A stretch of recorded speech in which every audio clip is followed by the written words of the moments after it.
The headline for me in the New Zealand A-League action is the Auckland FC, the Heartbreakers,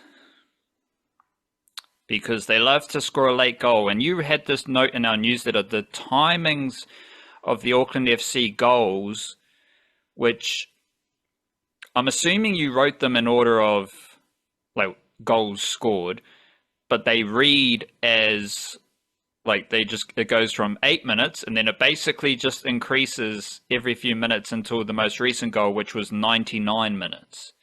So Yeah, it's all the goals, but arranged in the order of the minutes of the game when they scored them, okay, sort of okay. thing. So I thought it was it's not the order of the goals they scored them as they scored them, but the order of the uh, goals by the minutes that they scored them in. You know what I mean? yeah, that's less interesting to me because I was like, well, they've scored What? their last five goals have all come after the 95th minute. Like that would have been, Yeah, okay, that would yeah, have been pretty interesting if they'd done that. But still, the fact they've scored 5 goals at all this season after the fifth minute of, or from the fifth minute of stoppage time onwards is pretty insane, considering they've only scored 2 goals in the first 30 minutes of games. Somehow they scored 5 goals in the 5 goals after 4 minutes played of stoppage time. let's go with two goals before the 30th minute and let's make it nine goals after the 80th minute. Yeah. And we'll say they've scored 13 goals in the second half. But nine goals after the 80th minute, two goals before the 30th minute. Most recently, we had was that with the Western Sydney Wanderers, where Moreno scored the goal and then broke down in pain on the turf behind you there. Still don't know exactly why he did that, but Well, I mean, maybe he got an elbow in the celebrations or something. I don't know. Or the moment was just too much. yeah, every time I see a pile-on football soccer celebration, I'm like, okay, chill out. Like, Yeah. I think that's one thing football can learn from rugby league.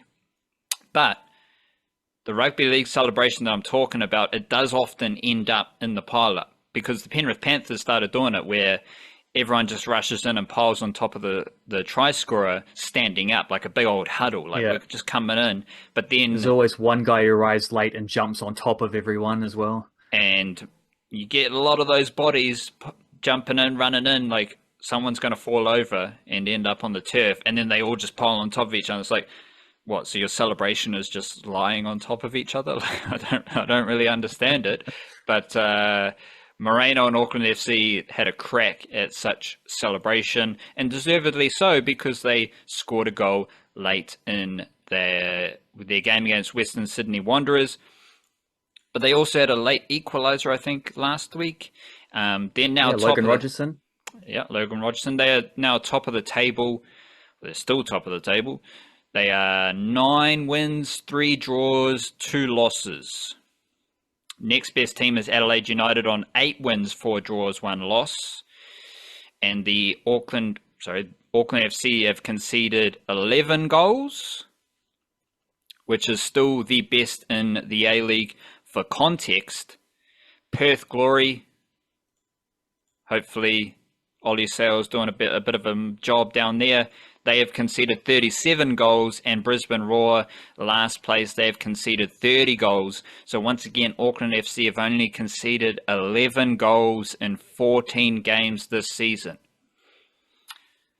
What is something you've learned or some sort of idea that has been reinforced to you over the past week or so with Auckland FC? Because there's been this stage of the A-League season, it's a bit like Super Smash. There's games every other day. There's midweek games. There's weekend games. There's no like locked in schedule. So the games are coming thick and fast. It gets a bit more messed up in my head when I'm also trying to closely follow the Super Smash.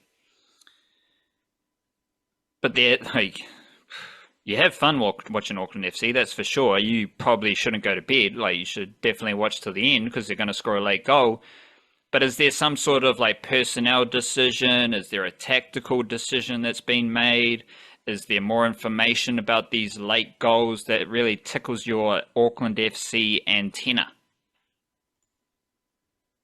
Yeah, you got to stay up to the last minute. You got to watch the final whistle with Auckland FC, but you maybe don't need to watch the first half hour. If you're running late and you got chores to do, you can probably just check in after 30 minutes. They did actually, though, if you look at the that list of their goals, they do have a little bit of a they scored like 5 or 6 goals after the 30th minute, but before halftime. Like there's a little bit of a cluster there as well. It suggests that they finish first halves pretty well as finishing second halves extremely well.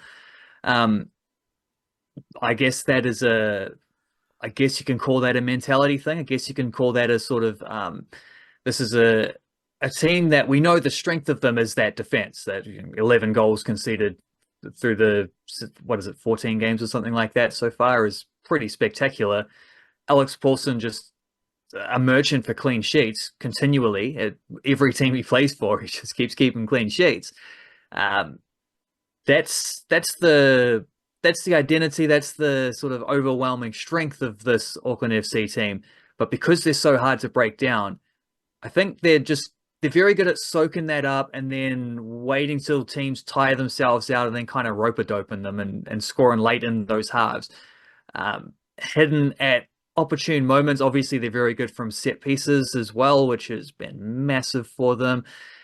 And then, yeah, like there's a tactical aspect to that. There's a mentality aspect to that. There's a fitness aspect to that, saying they finish halves stronger than their opponents. I mean, when you're scoring that many goals late in halves, that's just got to be the case. That's got to be true.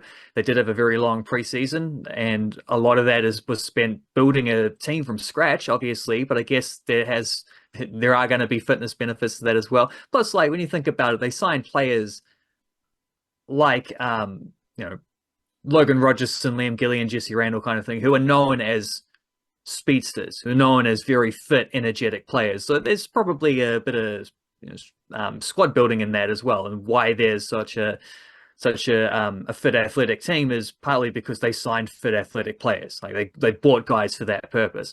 And I remember reading like last week, I think it was, Steve Corica talking about because Liam Gillian's dropped out of the squad for the last couple of games, and he was saying like, well, he's not injured. His performances had dipped a little bit. He wasn't quite doing what we had expected of him. So everything had happened very quickly for Liam Gillian. So we figured we'll, put him out of the spotlight for a couple of weeks, reassess, refresh, hit the reset button, whatever the other word spelling with RE might fit in this situation.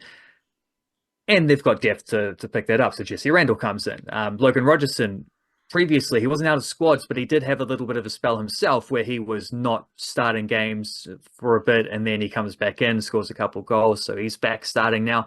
And Corica specifically shouted out the defensive work that Logan Rogerson does, which, as much as anything, isn't like him out there doing what you, for example, what you might see CJ Bott doing in the Women's Super League, which is like barging into tackles and doing big defensive action type stuff.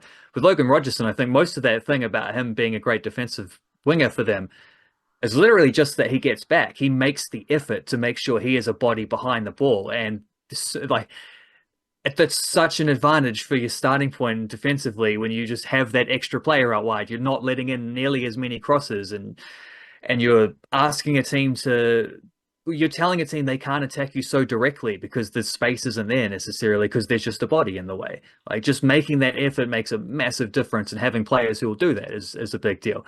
I don't know if Nato Moreno does that or not, but I do know that he started 4 games during that little spell where Logan Rogerson dropped out of the starting lineup. Nato Moreno has started 4 games. Auckland FC's only 2 defeats of the season came within those 4 games. They also drew one of those games, so they only won once in 4 games when he started. But they're undefeated when he plays off the bench. So not only are they undefeated when he plays off the bench, he scored all 4 of his goals as a substitute, didn't score any goals when he was starting. Not only has he scored those 4 goals off the bench, but because he's coming off the bench and for a team that finishes games very strongly, he's got an 83rd minute goal to break the deadlock against Newcastle Jets in a win. He's got a 95th minute equaliser against Melbourne City. He's got a 95th minute winner against Western Sydney.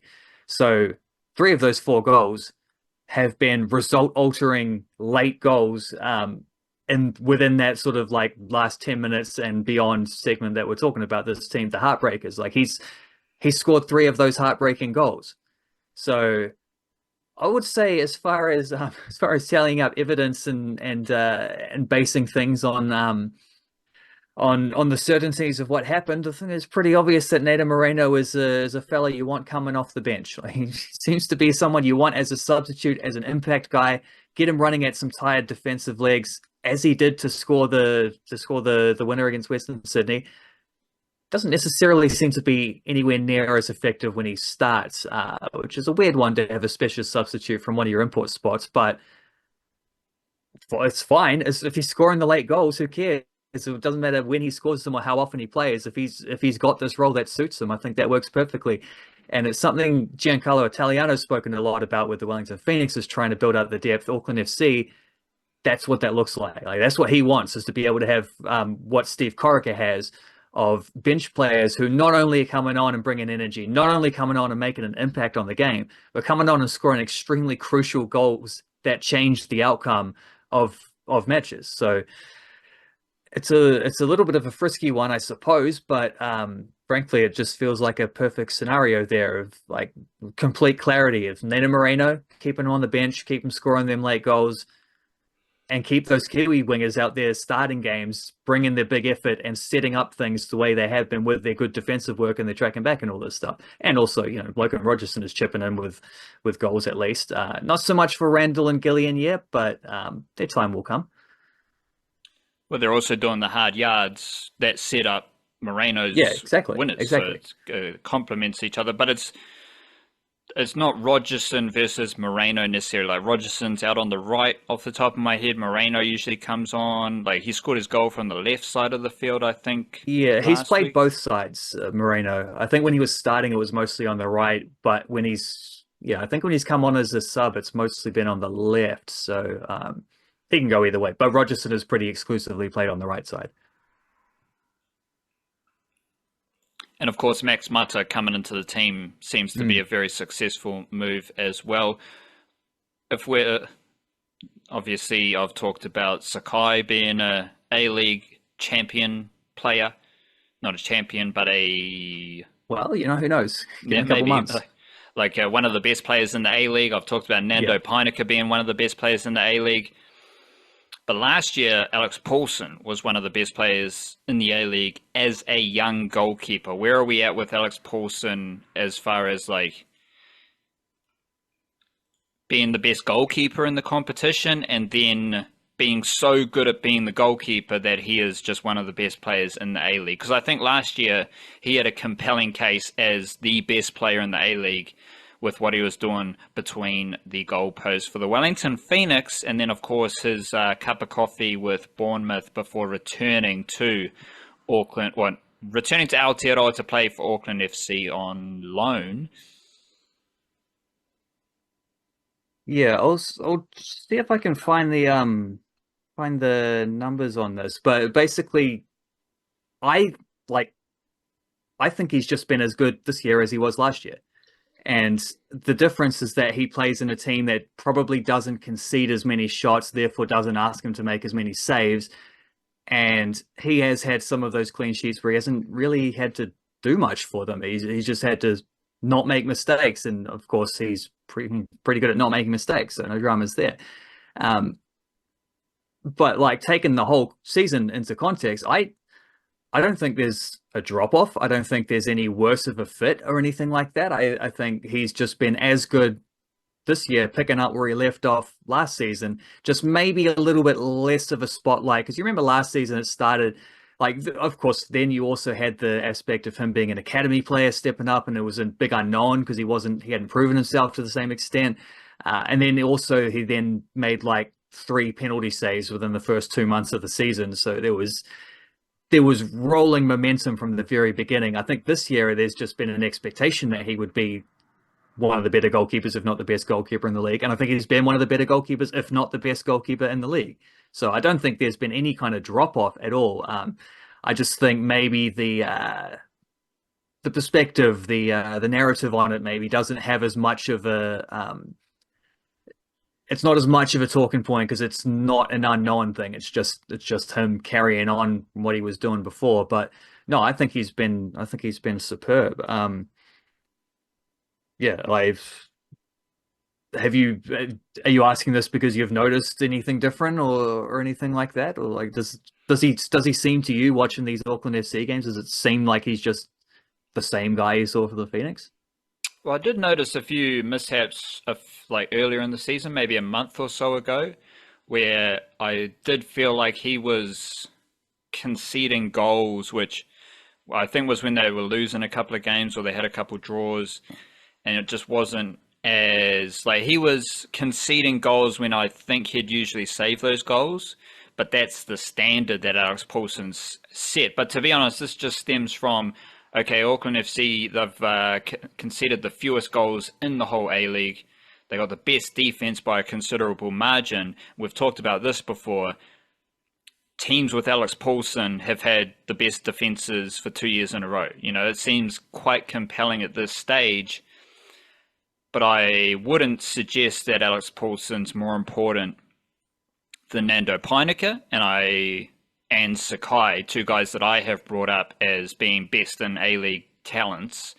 But I was just curious, like how you saw it, because you were closely tracking Paulsen last year through the rise of the Phoenix, and then you've also kind of covered how he started the season with Auckland FC. So I was curious if you had any deeper cut information, and you do love a bit of your XG stats. So I was looking for a bit of XG information with Alex Paulsen, but I don't know if you got it.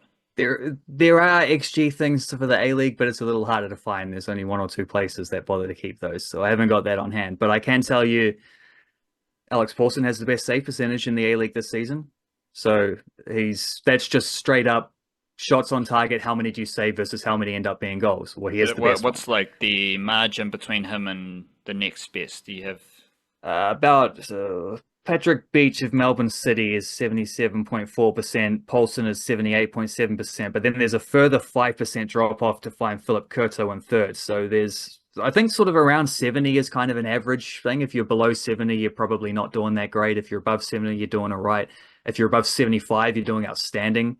And Paulsen, for the second year in a row, is well up there as, you know, the most efficient. And he's got 8 clean sheets. I think that you did raise a good point there, though, as well. Maybe one of the other reasons why why his goalkeeping this season hasn't been as recognized as last season is also because guys like Sakai and Dan Hall, before he got injured, certainly Nando Peineke and Francis de Vries as well, frankly, have gotten themselves more of a spotlight for what they've been doing. And what they've been doing has been so good that he's just not had to make as many saves. So last year, the Wellington Phoenix, and like something we talked about a lot last season, it's still kind of true this year. They're just making a lot more mistakes, so you don't know. Well, they're getting punished for it a bit more, but they allow a lot of shots. They allow amongst the most shots of any team in the A-League, right up there with the teams down the bottom of the table. But with the Phoenix last year, when it really worked for them and when they had the best defense, is because the shots they allowed were largely from situations where they were in control. So it's like, if you want to shoot from outside the box, it's like, go for it. We got a spectacular goalkeeper who's going to save those. Like, unless you catch a freaky deflection, nothing's going to happen from that. But we're not going to let you shoot from, you know, within the penalty spot, 6-yard box in front of the goal or anything like that. We're shutting down those areas. So they conceded a lot of shots, but they conceded a lot of low percentage shots. And Paulsen therefore faced a lot of saves, and faced a lot of shots and made a lot of saves. This year, Auckland FC conceding the second fewest shots per game.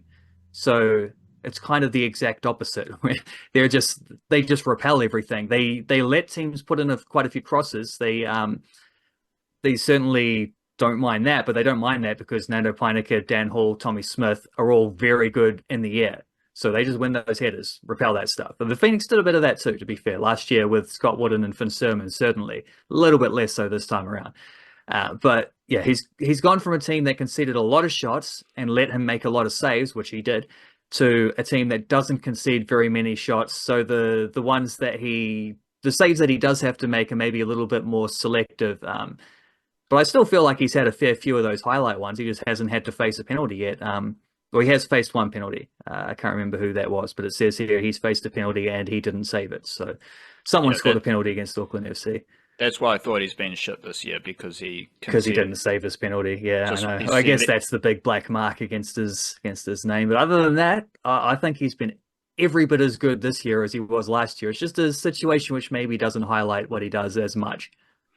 So you'd say for second season in a row, Alex Paulsen is the best goalkeeper in the A-League. I would emphatically say that. Full chest out, I'm saying Alex Paulsen continues to be the best goalkeeper in the A-League. I'm glad we got you to say something with your full chest out. You Yeah, don't do it too often, but we got crack my it there. back doing that, but We got it with Alex Paulsen. Just quickly, we'll roll through Wellington Phoenix quickly because we've got a lot to discuss in this podcast. I will say Wellington Phoenix Men, like, again, it doesn't seem like they're having the best season. It seems like the vibe around them is a bit down, but I'll hammer home my point about the Wellington Phoenix that I always talk about. Like, this is an extremely young group that is a development organization that is producing a lot of young talent, and you've actually done a deep dive into the best next tier prospects for the Wellington Phoenix men and women. But also, the Wellington Phoenix defense, they've conceded 17 goals, and they are the only team in the bottom half of the ladder who are below 20 goals conceded. Let's make it below 22 goals conceded. So they've conceded 17 goals. And then you've got, Adelaide United. They are second. They've conceded 21 goals. Macarthur FC, they're third. They've conceded 20 goals. So despite this feeling like a bad Wellington Phoenix season, despite, feeling like their defense sucks because this mishap happened for Isaac Hughes, then Isaac Hughes had another mishap, and then all these goals conceded by Isaac Hughes. And a bit of Josh Oluwayemi as well. Yeah, like it seems coincidentally, not coincidentally, the guys who replaced Finn Sermon and Alex Paulsen after they left have come in and made a few mistakes leading to goals, But those are unforced errors. So they've conceded 17 goals, which is puts them maybe fourth or fifth for the fewest goals conceded in the A-League, and at least I'd say 4, maybe 5 of them are unforced errors. At least, yeah. So now, of course, they've only scored 15 goals, and it does seem like they lack a bit of goal-scoring punch. They've got Costa, but they only had Marco Rojas for a little bit, and then you've got youngsters again. Someone like Nathan Walker, he's not just going to step into the A-League and score lots of goals straight away. He's going to take some time to get his confidence up and all that stuff. But so Sydney FC, they're 7th, Wellington Phoenix are 9th, and Sydney FC have scored 32 goals. Wellington Phoenix have only scored 15. So you can look at the Wellington Phoenix. Okay, we can stash away the fact that they are full of young talent and they continue to produce high quality young talent that is getting lots of game time in the A-League. But basically, they're not very potent scoring goals, but they're pretty solid defensively. And given what we just said about the value of Alex Paulsen, the Wellington Phoenix have stayed a pretty good defensive team despite losing Paulsen and despite having a lot of young players in that defense, whether it's Isaac Hughes, Sheridan, you've got Sam Sutton's not really a young player at left back. We've had Corbin Piper playing a bigger role in the defense, whether he's playing right back, whether he's playing right centre back, whether he's playing right midfield, whatever it is. And of course, Alex Rufer has been out injured for a while now as the centre defensive midfielder. Let's just focus on the defense for this Wellington Phoenix men's segment. Is there something that you've seen tactically, strategically, personnel-wise that you like about how the Wellington Phoenix defend? Yeah, because it's actually changed in the last couple of weeks because they've kept 2 clean sheets in their last 3 games and only conceded 1 goal across those in a cheeky little undefeated streak. Before that, they'd had a spell of 5 losses from 6 games, and they'd conceded multiple goals in every one of those 5 losses. The one game they won was a 2-1, so it was the only time they didn't concede multiple goals was the game that they won in that little stretch. But since then, 0-0 draw against Sydney, 0-0 draw against Central Coast with a 2-1 win over Macarthur in between. There has been a defensive uptick, and some of that is Isaac Hughes had a game off and has come back in looking refreshed, looking more like what he did at the start of the season. Still without Tim Payne as well, another big factor in that, but he's supposedly getting close. But they've managed to, someone like Corbin Piper's managed to do a job at least. Matt Sheridan a little bit as well. And of course, most significantly, Albie Kelly-Hield's coming. Now, Albie Kelly-Hield's coming for Joshua Liemi, who was making he made a couple of those mistakes as well, a couple of those preventable goals. Well, Albie Kelly-Hield's come in, made 15 saves from 16 shots on target, which gives him, I think, a 93% save percentage. Not enough games played to be like a qualifier in the stats, but as it stands, that's significantly better than what Alex Paulsen's done. I did forget about Lucas Kelly-Hield in my run through of the youngsters at the Wellington Phoenix, and you just mentioned Albie, and I outlined how the Wellington Phoenix might have a undercover good defense, and they might have an undercover good defense with a lot of young players. If we got Sheridan, we got Hughes, and we've got the Kelly-Hield. Are they twins or are they just brothers? Twins. Yeah, twins. Twins playing a lot more footy. Who else am I missing? Am I missing anyone else in that kind of defensive bracket? Because I don't think a youngster has stepped in to replace Rufa. No, it's mostly been like Paulo Retre and Kazuki Nagasawa dropping a little bit deeper. So there was one half where you got a bit of Finn Conchi, if you still want to count him as a youngster, I suppose so. He'd only be like 21. Similar age to Isaac Hughes anyway. So just, if it hasn't happened yet, it could still happen as Finn Conchi gets a bit more of a role there. But yeah, I mean, heard you mention Isaac Hughes, Lucas Kelly-Hield, Matt Sheridan, Corbin Piper, I suppose, slightly older, slightly older, slightly more experienced, but new to the A-League. Yeah, that's about it. Although you have had guys like Schwan Loke popping up on the bench without actually playing it as fullback cover, and Nathan Walker has played a little bit of wingback. So yeah, but the guys who are impacting a good defense, there's a lot of young or new to A-League players there, because Corbin Piper's played a lot of minutes, Sheridan's played a lot of minutes, Hughes has played a lot of minutes. Now we're getting the Kelly-Hield twins back in action, playing a lot of minutes. We've had Roa Conchi stepping in as well. So like, I started thinking, okay, the Wellington Phoenix, they got a lot of young players. They've got a decent defense. But now I'm like, well, they got a decent defense with a lot of young players leading that defensive mahi, which I think is like a sneaky storyline to watch, because those are really good foundations, I believe, for the Wellington Phoenix men's team. With the Wellington Phoenix Women, they're now six wins, 1 draw, 6 losses. I think they had a good win at Porirua Park, and then they suffered a defeat away to the Mariners off the top of my head. So the Wellington Phoenix Women, they have 3 wins and 2 losses in their last 5 games. What have you noted from the past week of footy for the Wellington Phoenix Women? Well, honestly, not much from the loss to Central Coast. It was a strange one because it didn't feel like either team was capable of scoring a goal. Like, speaking of good defenses, those were 2 good defenses playing good defensive footy. And then one of the Central Coast youngsters scored a banger from a mile out, and just a little bit of, one bit of magic, like a crazy moment was enough to decide the game, which is an awkward one for the Phoenix, because obviously a draw against the team that one of the teams they're going to be challenging for a top 6 spot.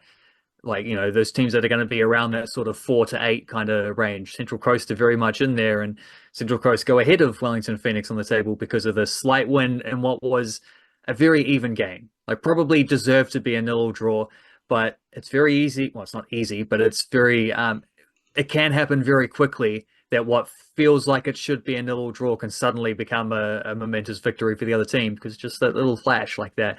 And to be fair, the Wellington Phoenix have been riding those long shots a little bit themselves. Like, 2 of their recent wins came because Grace Jale scored fantastic long distance goal to break things open. Alyssa Wynnum scored one as well right at the start of the second half a couple of weeks ago too. So they've been getting some goodness out of those long shots. Unfortunately, they got to feel what it's like to be on the other side of that equation in this latest game. The difference is that the Phoenix, when they scored those long shots, all three of those examples, the two Jale goals and the winning one, then went and scored further goals and really hammered things home after scoring. Central Coast never did that, so it was a close game. It was an open game, but just the Phoenix didn't find a moment of their own. But I don't think they played any specifically worse or different or anything like that. There was a rarity in that there was a change on the bench for the first time in ages. You actually saw a player from outside the main 16, excluding the goalkeepers, coming in. Olivia Ingham getting a little bit of a go. I think Mibe Tanaka maybe was injured or something like that. I'm not sure. But they had a very, very, very consistent squad, like match day squad for the last 2 months throughout their best form of their season has come with the same players, alternating a little bit in the starting lineups, who starts, who finishes, but keeping the exact same group of outfielders for about 7 or 8 games in a row up until this one. So, I mean, it's a frustrating one, but I guess it's a frustrating one in a way where, like, they've done this to other teams, now a team's done it to them, and you just gotta, if you're a little bit sharper, if you create a few more chances, you can get away with conceding a freaky one. But they're just not quite there. Like, they're defensively excellent. They've been getting a lot better at creating and scoring goals in the last few weeks, but particularly away from home, that can be quite tricky, and they just didn't quite have it against Central Coast. Maybe a little bit of tiredness as well when there's the same players playing every week, and they've had like quite a hectic travel and just general fixture schedule recently. Maybe a bit of tiredness catching up from them there. I don't know, but they'll just have to bounce back, you know. They'll just have to do better the next time. And maybe the next game they play, it'll be Grace Jale who swings one into the top corner, and that's the difference in the game in their favor instead. You know, these fine margins can sometimes be can be cruel, but can also not be cruel. It's just it's a matter of perspective, I suppose.